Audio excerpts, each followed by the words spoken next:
예수 믿는다고 코로나가 걸릴까요? 예수 믿는 사람이 코로나 걸릴까요? 안 걸릴까요? 예수 믿어도 코로나에 걸립니다. 그죠? 맞습니까? 예.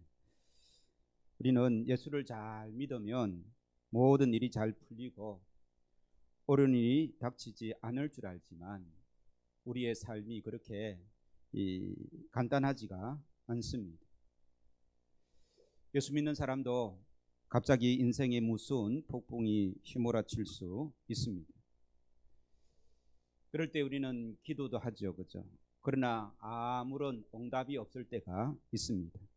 하나님이 꼭 주무시는 것 같은 그런 느낌을 받을 때도 있습니다. 어떤 사람은요, 내가 예수 믿기 전에는 자살 직전까지 갔었는데 예수님 믿고 나서는 마음에 평안을 얻고 그러다 보니 하는 사업도 잘 되고 모든 일이 잘 되었다고 간증하는 사람도 있습니다. 그러나 반대로 내가 예수 믿지 않고 있을 때에는 별 문제도 없었고 돈도 잘 벌고 나쁜 짓을 해도 별 탈이 없었는데 어떤 순간에 예수를 믿고 나서 잘 해보려고 하니까 사업도 잘 안 되고 일이 꼬이고 어려워졌다는 사람도 있습니다. 이런 이 두 가지 경우를 우리 모두가 경험할 때가 있는 것이죠. 오늘 본문처럼 예수님을 따라서 가정에 이 건물을 버려두고 배도 버려두고 부모도 버려두고 예수님을 따랐는데 예수님과 함께 배에 타고 있는데도 이 풍랑을 만나는 제자들의 모습을 봅니다. 그래서 우리는 이 풍랑을 만나지 않는 것이 문제가 아니고요. 만난 그 풍랑을 어떻게 이해하고 또 그 풍랑을 어떻게 받아들이고 어떻게 승리하느냐가 중요하다는 말씀입니다. 예수님 안에 있으면 아무런 문제가 없어라는 것이 아니라 우리가 예수님을 믿어도 문제가 생기기 마련인 것이죠. 그래서 그 문제를 어떻게 이해하느냐가 굉장히 중요하다는 말씀입니다. 오늘 본 말씀에 보면 이 예수님의 제자들, 예수님과 함께 배를 타고 이 갈릴리 이 바다가 아니고요. 사실은 바다가 아닙니다. 이 갈릴리 호수입니다. 갈릴리 호수인데 세로는 한 2km, 가로는 한 4km 정도 되는 호수입니다. 그래서 이 세로로 보면 저 건너편에 보입니다. 그런데 이 주위에 높은 산들이 있어서 저녁이 되면 밤이 되면요 온도차로 이 풍랑이 있는 그런 이 갈릴리 호수인 것이죠. 그 호수에서 이 배 타고 건너다가 이 풍랑을 만난 제자들의 모습을 오늘 기록하고 있습니다. 제자들은 풍랑을 만날 때 어떤 이 반응을 보입니까?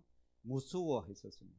풍랑을 보고 무서워할 수밖에 없는 것이 연약한 우리 인생이라는 것입니다.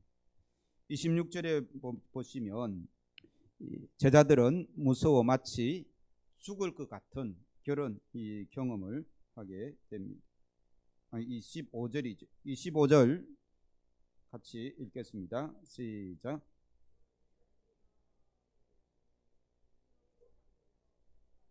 네. 이런 풍랑을 만나면 두려워할 수밖에 없는 것이 우리의 인생인데요. 우리를 두렵게 하는 일들이 참으로 많습니다. 실제로 배를 타고 풍랑을 만나본 적이 있으십니까? 없죠, 그죠? 저는 이 배 타고 한번 혼난 적이 있습니다. 작은 배를 타고 나갔는데요.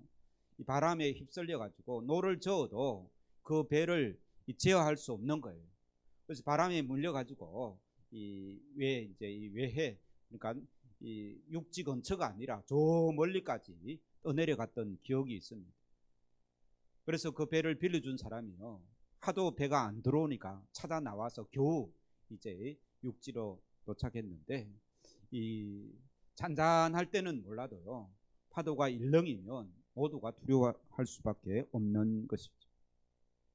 그 파도처럼 우리를 이 두렵게 하는 일들이 우리의 삶에 많이 있습니다. 특별히 육신의 질병이 그렇습니다. 아파서 병원에 누워 있고 다시는 일하지 못한다면 얼마나 두렵고 근심에 쌓이겠습니까? 여러 가지 환난과 또 요즘에 코로나 때문에 많은 사람들이 힘들어하고 근심할 수밖에 없는 것이죠. 또한 이 죽음도 마찬가지입니다. 우리 인생들이 죽음 앞에서 참 마음이 녹을 수밖에 없는 것이죠. 그래서 우리가 사는 우리의 삶은 여러 가지 두려워할 일들이 많다는 것입니다. 욥기서 말씀해 보면 이렇게 기록되어 있습니다. 여인에게서 난 사람은 사는 날이 적고 괴로움이 가득하며. 우리의 삶에 이런 괴로운 일들, 이 폭풍을 만난 것처럼 두려워할 수밖에 없는 그런 이 인생이다는 말씀이죠. 그런데 오늘 본 말씀에는 이 두려움이 당연한 감정이 아니라 이 두려워하면 예수님께서는 이 두려워하는 것을 부정적인 그런 감정으로 보는 것입니다. 그래서 성경에 보면요, 두려워하는 사람들은 이 많은 것에 사로잡히게 된다라고 이렇게 말씀하고 있습니다. 다른 말로 하면 두려움이 올무가 된다는 말씀인 것이죠. 올무는 어떤 것입니까? 짐승을 사로잡는 것이 올무지 않습니까? 그래서 우리가 두려워하면 올가미에 매이게 되는 그런 상황이 닥친다는 말씀이죠. 사람이 두려워하면 올무에 걸리게 되고 귀신을 두려워하면 귀신의 올무에 잡히게 되는 것입니다. 잠언 29장 25절 말씀입니다. 사람을 두려워하면 올무에 걸리게 되거니와 여호와를 의지하는 자는 안전하리라 라고 이렇게 말씀하고 있습니다. 뿐만 아니라요, 내가 두려워하는 그 두려움에 사로잡히게 되면 그 두려움이 나를 반드시 덮친다라고 욥기에서 말씀하고 있습니다. 두려움 그 자체가 형벌이 되는 것이죠. 나의 두려워하는 그것이 내게 임하고 나의 무서워하는 그것이 내 몸에 미쳤구나. 평소에 두려워하던 것이 나를 덮쳤다라는 것이죠. 우리 인생은요, 풍랑 때문에 두려워할 수밖에 없는 그런 연약한 존재입니다. 우리의 시선과 우리의 마음이 그런 문제에 매이게 되면 그 문제는 반드시 우리를 사로잡고 만다는 것이죠. 이스라엘 군사들이 골리앗 앞에 딱 섰을 때에 그 골리앗만 눈에 크게 보이는 것이죠. 이스라엘 백성들의 그 시선이 누구한테 빼앗깁니까? 골리앗한테 빼앗기는 거예요. 그래서 눈이 골리앗한테 딱 박히니까 골리앗 위에 계신 하나님을 생각도 못하는 것이죠. 그러나 다윗은 어떻게 합니까? 골리앗이 있지만 그 골리앗 위에 계신 하나님을 바라보면서 하루 강아지 같다라고 그렇게 표현하는 거예요. 그래서 우리는 두려워하면 그 두려움에 내가 사로잡힌다라는 사실을 성경에서 확인하고 그 두려움을 이길 수 있는 방법들을 찾아야 되는 것이죠. 그런데 내가 예수를 잘 믿는데 매일 예배도 드리고 매주 예배도 드리고 성경 말씀도 읽고 늘 기도도 하고 찬송도 하고 하는데도 왜 이렇게 두렵게 하는 일들이 올 수 있나라는 그런 질문을 할 수 있겠죠, 그렇죠? 왜 예수님을 잘 믿는데도 이런 어려움이 올까요? 첫 번째는요, 하나님만 더 의지하라고 이런 폭풍이 몰려오기도 합니다. 바울같이 신앙이 좋은 사람도 극한 환난에 처할 때가 있었습니다. 그래서 살 소망까지 끊어졌다라고 이렇게 고백하기도 했던 것이죠. 그렇게 하시면 하나님의 도움만을 구하고 하나님을 더 의지하라라는 의미인 줄로 믿습니다. 그래서 고린도후서에서 이렇게 말씀하고 있습니다. 같이 한번 읽어보겠습니다. 시작. 형제들아, 우리가 아시아에서 당한 환난을 너희가 알지 못하기를 원치 아니하는. 알지 못하기를 원치 않다라는 말은 무슨 말입니까? 알아라라는 말이죠. 같이 읽습니다. 시작. 힘에 지나도록 심한 고생을 받아 살 소망까지 끊어지고 우리의 마음에 사형 선고를 받은 줄 알았으니. 누가 그랬다고요? 사도 바울이 그랬다는 거예요. 사도 바울과 같이 복음을 위해서 자기 몸을 내던 사람이 어디 있습니까? 그럼에도 불구하고 사도 바울이 이런 죽을 것 같은 그런 어려움에 처했다라는 것이죠. 여기서 끝난 것이 아니라요, 그 이유가 있는 거예요. 같이 읽습니다. 시작. 이는 우리로 자기를 의뢰하지 말고 오직 죽은 자를 다시 살리시는 하나님만 의뢰하게 하심이라. 아멘. 우리 믿음의 사람들에게 풍랑이 오는 이유는 하나님을 더 의지하라고, 하나님만 바라보라고, 우리가 믿던 세상의 그 주를 놓고 하나님만 소망하라고 어려움이 오는 줄로 믿습니다. 그래서 나에게 어려움이 오면 주님께로 더 달려가는 복된 은혜의 성도들 되기를 주의 이름으로 축원합니다. 두 번째로는요, 예수 잘 믿는데, 내가 신앙생활을 잘 하는 것 같은데 왜 이렇게 풍랑이 있을까? 뭐 때문에 그렇다고요? 믿음의 훈련을 하기 위해서, 나를 더 강하게 하나님께서 준비시키기 위해서 어려움을 주시는 것입니다. 두려워하는 제자들에게 예수님은 뭐라고 말씀하고 있습니까? 오늘 본문에 26절이죠, 그죠? 같이 읽습니다. 시작. 예수께서 이르시되 어찌하여 무서워하느냐, 믿음이 작은 자들아 라고 이렇게 말하는 거예요. 두려워하는 자들에게 뭐라고, 예수님께 뭐라고 하셨다고요? 어찌하여 두려워하느냐, 믿음이 작은 자들아. 그럼 왜 두려워합니까? 풍랑을 보고 두려워하는 이유가 무엇입니까? 믿음이 작기 때문에 그렇습니다. 그래서 그런 이 풍랑을 주시고 우리의 믿음을 키우시기 위해서 그 어려움을 주신다는 말씀입니다.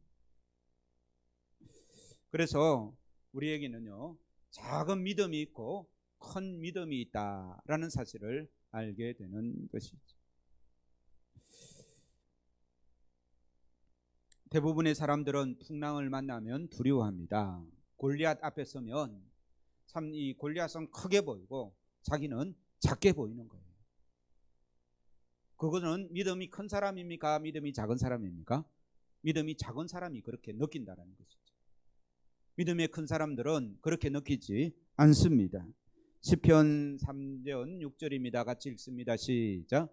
천만인이 나를 둘러치려 하여도 나는 두려워하지 아니하리이다. 다윗이 이런 고백을 한 거예요. 적군이 1000만 명이 되어도 나는 두렵지 않습니다 라고 이렇게 말하는 것이죠. 내가 사망의 엄침한 골짜기로 다닐지라도 해를 두려워하지 않을 것은 주께서 나와 함께 하심이라. 주의 지팡이와 막대기가 나를 안위하시나이다. 사망의 엄침한 골짜기로 지날 때에 믿음이 작은 사람들은 무엇만 보입니까? 주위 환경만 보이는 거예요. 어두침침하고 어디서 이 구석에서 이 강도가 나타날 것 같은 생각만 드는 거예요. 그런 생각을 하게 되면 어떻게 두렵습니까? 두렵지 않습니까? 두렵습니다. 그런데 이 다윗은 그런 골짜기를 지날 때 무엇을 생각합니까? 주의 지팡이와 막대기가 나를 안위하신다 라는 믿음으로 그 골짜기를 지나가는 것입니다. 그러면 두려움이 사라지는 줄로 믿습니다. 제가 초등학교 때요, 학교에 갔다 오면 이 산길을 한 10분 정도 걸어야 됩니다. 산 양쪽 옆에는 묘지가 많이 있었습니다. 그 묘지를요, 이 산돼지들이 이 파헤 쳐가지고 이 무덤이 많이 훼손된 그런 무덤도 있었습니다. 어린 마음에 그 산길, 이 여름에는 밤이 안 오는데요, 이 겨울에는 저녁에 밤이 빨리 오잖아요, 그죠? 그래서 수업 마치고 올라가면 밤길에 그 산길을 걷게 됩니다. 초등학생입니다. 혼자서 그것도. 두렵겠습니까? 안 두렵겠습니까? 두렵습니다. 그런데요, 큰 소리로 찬송하고 올라가면 두려움이 싹 사라집니다.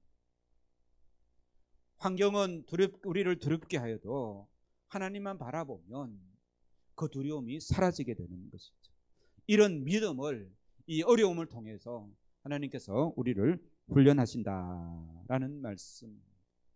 그러면 우리는 어려움이 올 때마다 하나님께서 나를 훈련하시는구나. 내가 이 어려움을 어떻게 이해하고 이 어려움을 어떻게 극복해야 될까? 이 기도하고 지혜를 달라고 하나님께 간구하고 하나님께 더 도망을 치는 그런 은혜가 있어야 되는 것이죠. 우리가 하나님께 도망을 치고 하나님께 달려가는데요, 어떻게 하면 하나님께 달려갈까? 구체적으로 몇 가지를 더 생각해 보겠습니다. 두려움 올 때 어떻게 대처해야 됩니까? 첫 번째, 오늘 제자들처럼 기도해야 됩니다. 25절에 예수님의 제자들은 두려움이 올 때 어떻게 했습니까? 그 제자들이 나와 예수 깨우며 이르되 주여 구원하소서, 우리가 죽겠나이다. 예수님께, 주무시는 예수님을 깨우면서 예수님, 내가 죽겠습니다, 빨리 일어나세요 라고 이렇게 예수님께 달려가서 예수님께 간청하는 그런 모습을 말씀을 통해서 봅니다. 폭풍이 있습니다. 폭풍이 오지 않기를 기도하지 마시고 그 폭풍을 이길 수 있는 힘을 달라고 기도하는 성도들 되기를 주의 이름으로 축원합니다. 우리의 삶에 나를 미워하는 사람이 있을까요? 없을까요? 있습니다. 나를 미워하는 사람이 없도록 기도하기보다 나를 미워하는 사람, 그 원수까지도 사랑할 수 있도록 기도하는 자가 이 지혜로운 기도자인 줄로 믿습니다. 고난이 없어지기를 기대하기보다 고난을 이길 수 있는 힘을 달라고 기도하는 성도들 되기를 주의 이름으로 축원합니다. 시편 34편 4절입니다. 내가 여호와께 구하매 내게 응답하시고 내 모든 두려움에서 나를 건지셨도다. 다윗의 고백인데요, 다윗도 두려워했습니까? 두려워하지 않습니까? 예, 내 모든 두려움에서 나를 건지셨다라는 말은 내가 두려움에 빠질 때가 있었다라는 것이죠. 그럴 때마다 다윗은 하나님을 바라보고 하나님께 간구하고 하나님께 구했던 것입니다. 그러니까 하나님께서 그 두려움에서 건져 주셨다라는 그런 고백을 하게 되는 것이죠. 첫 번째, 두려움이 올 때에 기도하시기를 주의 이름으로 축원합니다. 두 번째는요, 두려움이 올 때에 주님을 더 사랑해야 돼요. 그 사랑이 두려움을 이길 힘을 주기 때문에 그렇습니다. 아버지의 품에 안겨 있는 아이는 어떤 어려움이 와도 두려워하겠습니까? 두려워하지 않습니까? 두려워하지 않습니다. 이런 설교할 때마다 제 경험을 이야기하는데요, 아마 부산에서 오신 성도들은 서너 번 들었을 거고 양산의 교인들은 한 번 들었을 겁니다. 다시 한번 말씀드리면요, 안 들은 분도 혹시 있을까 싶어서 말씀드리는데, 한 20년 전에 20년까지는 안 되면 한 15년 전에 이 매미호 태풍이 불어닥쳤지 않습니까? 그죠? 그때 저희 가정이 거제도에 있었는데 저희 이제 이 아이들 외가가 바로 거제도 바닷가 옆에 있었습니다. 그래서 그 태풍 매미호 때 그 처가가 잠긴 것이죠. 바닷물이 역류해가지고 잠겨가지고요, 제 가슴까지 물이 찼었습니다. 급하게 그 물을 피해서 밤중에 말입니다. 그 피해서 옆집에 3층집으로 이제 도망을 쳐야 되는데 1층집에서는 이제 물이 잠겼어요. 그때 이제 우리 아이들을 이제 어깨에 메고 이제 목마를 태우고 그 바닷물을 건너가야 되는 거예요. 이 도로가 한 6m 정도 되는 그런 도로를 건너가야 됩니다. 저는요 굉장히 두려웠었습니다. 바람이 불고요, 이 물결이 세가지고 떠밀려 내려가면 어디로 갑니까? 바로 바다로 빠지는 거죠. 제가 수영을 할 줄 모릅니다. 그런데 아이를 데리고 건너가야 되는 거예요.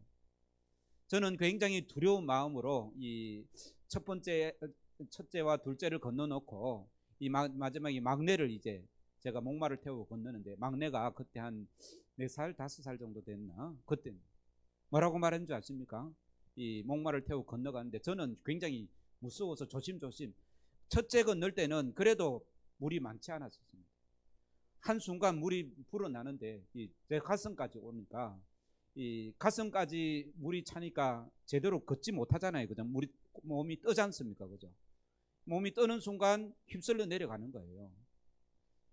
그렇게 두려워가 있는데 우리 아이가 이제 제 등에서 하는 말이 아빠 우리 수영해 하면서 지는 신나하는 거예요. 그 말을 듣자마자 저는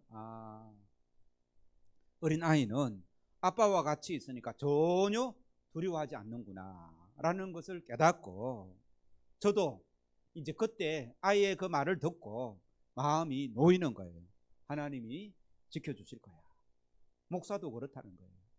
불어오는 바람에 불어나는 그 물에 두려울 수밖에 없지만 하나님이 나를 사랑하시는구나 라는 사실을 깨닫게 되면 사랑이 그 무서움이 도망간다라는 말씀. 요한 1서에 이렇게 말씀하고 있습니다. 같이 읽겠습니다. 시작. 사랑 안에 두려움이 없고 온전한 사랑이 두려움을 내어 쫓나니 두려움에는 형벌이 있습니다. 두려워하지 않는 자는 사랑 안에서 온전히 이루지 못하였느니라. 사랑 안에 두려움이 없다라는 말은요, 하나님을 사랑하는 그 사랑, 하나님의 그 사랑 안에는 죽음의 두려움이 없다라는 겁니다. 우리가 죽음을 두려워한다라는 것은 이 죽음의 형벌이 있는 거죠. 예수 그리스도를 믿는 믿음의 사람들은 죽음도 두려워하지 않는 그런 부활의 믿음이 있기를 주의 이름으로 축원합니다. 내가 죽을 것 같아서 무서워 죽겠다.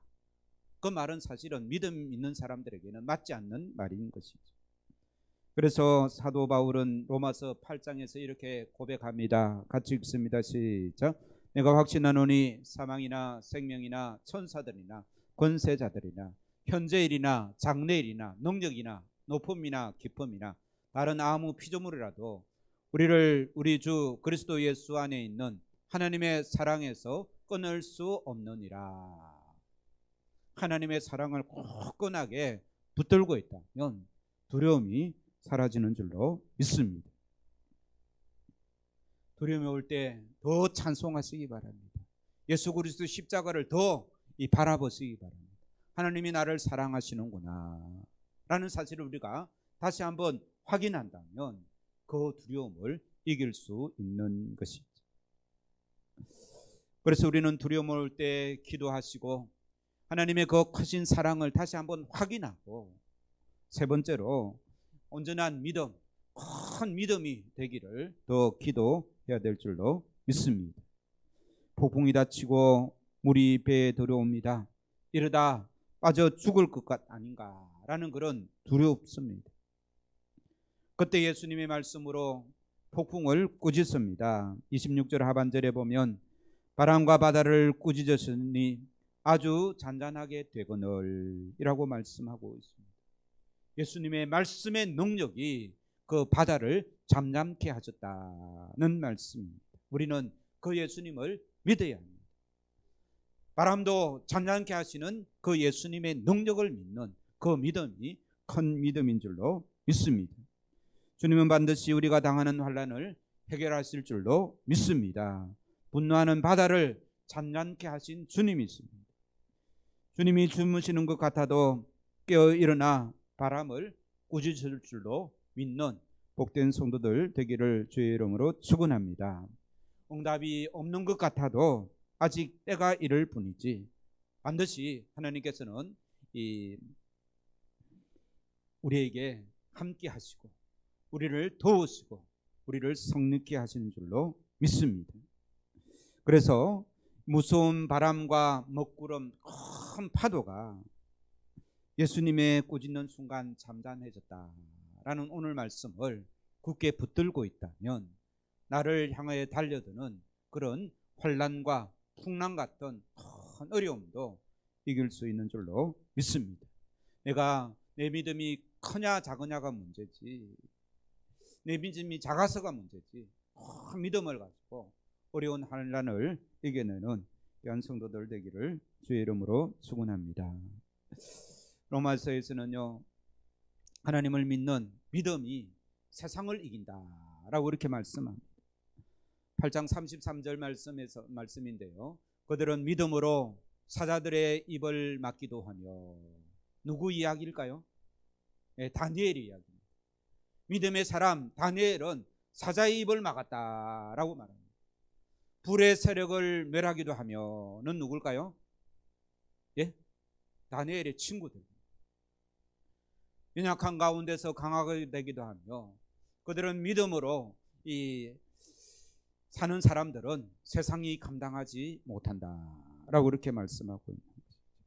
사도행전 27장에 보면 오직 예수 그리스도의 복음을 전가하던 사도 바울이 죄수의 몸으로 로마로 압송되어져 갑니다. 배를 타고 로마로 가던 도중에 우라굴로라는 큰 광풍을 만납니다. 너무나 무서운 풍랑으로 이틀째는요, 배의 모든 화물을 바다에 던집니다. 사흘째는요, 배의 기구까지, 그리고 이 식료품까지 다 바다에 내던지는 거예요. 그래서 배를 가볍게 하려고, 자초되지 않으려고 애를 씁니다. 그러는 날이 열나흘이나 계속됩니다. 열나흘이면 며칠입니까? 14일 동안 그 우라굴로 풍랑을 만나서 온 배가 이제 파손하기 지경까지 이른 것이죠. 그때 믿음의 사람 사도 바울이 사람들 앞에서 이렇게 외칩니다.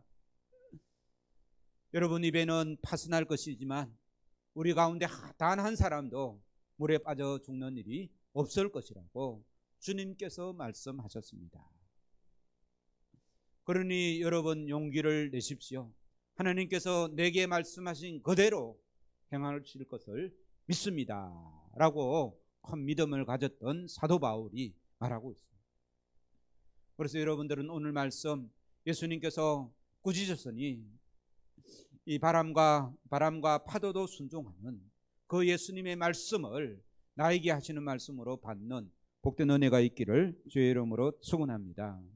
이 말씀을 나에게 하시는 말씀으로 받을 때에 환난을 당하고 풍랑을 만난 사람들을 내가 위로할 수 있는 것이죠. 사랑하는 우리 범어중앙교회 모든 성도들, 이 믿음, 예수님께서 하신 말씀을 믿는 이 믿음을 소유하고 우리에게 닥친 모든 환난들을 믿음으로 이겨내는 복된 성도들 되기를 주의 이름으로 축원합니다. 기도하시겠습니다. 고마우신 하나님 아버지, 우리를 붙드셔서 역경과 환난과 파도를 만날 때에 두려워하지 않도록 큰 믿음을 허락하여 주시옵소서. 주님을 믿는 믿음이 없을 때에 두려워할 수밖에 없는 연약한 존재임을 주님 앞에 고백합니다. 그러나 하나님께서 우리를 사랑하신 그 크신 사랑을 우리가 바로 알고 주님께서 주신 그 믿음을 우리가 가지고 약한 세상에서 어떤 환난이 와도 어떤 풍파가 와도 믿음으로 이겨내는 복된 성도들 다 될 수 있도록 주께서 붙들어 주시옵소서. 주님께서 바람과 파도를 꾸짖으시니 오직 그 파도가 순종하며 잔잔해졌던 것처럼 우리의 삶에 어렵고 힘든 환난, 모든 아버지 큰 풍랑을 주님께서 꾸짖어 주시고 믿음으로 주님의 말씀을 붙드는 복된 성도들 되게 주여 도와 주시옵소서. 감사와 찬송을 드리오며 예수님의 이름으로 기도하옵나이다. 아멘.